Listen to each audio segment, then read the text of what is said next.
Reflet d'Afrique Télévision, le Flash Info, The Breaking News.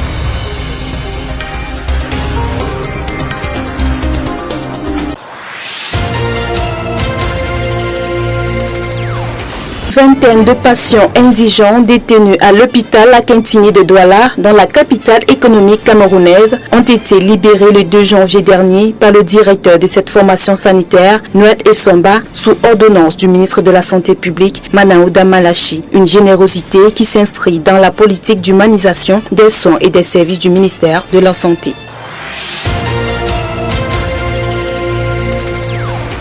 La réfection du pont de Batombe, l'arrondissement dédié à premier département de la Sanaga-Maritime, région du littoral, sera bientôt une réalité. 600 millions de francs CFA est le montant alloué pour la construction de cet ouvrage, ainsi que le bitumage des routes sur une longueur de 4 km. Ce projet s'inscrit dans le budget d'investissement public au ministère des Travaux publics camerounais. Les élèves et étudiants ont repris le chemin de l'école hier lundi sur toute l'étendue du territoire camerounais pour le compte du deuxième trimestre après 2 semaines de congé. À cet effet, les autorités ont appelé ces derniers à respecter les mesures barrières pour lutter contre la pandémie du nouveau coronavirus.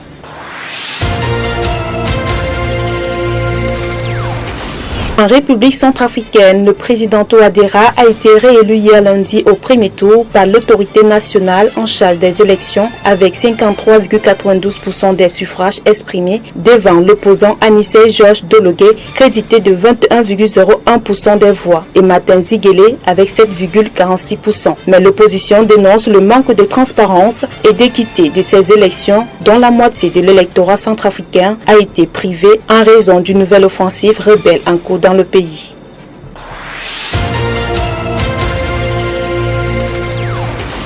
En Côte d'Ivoire, le Front populaire ivoirien, le parti fondé par Laurent Gbagbo, a réaffirmé dimanche dernier sa participation aux élections législatives de mars 2021 au terme d'une décision de son comité central tenue en décembre dernier. La confirmation de cette décision intervient après la libération de Pascal Affingessan, le président du dit parti. Hier lundi a débuté l'ouverture des dossiers des candidatures pour le compte des législatives du 6 mars 2021 pour s'achever le 20 janvier 2021.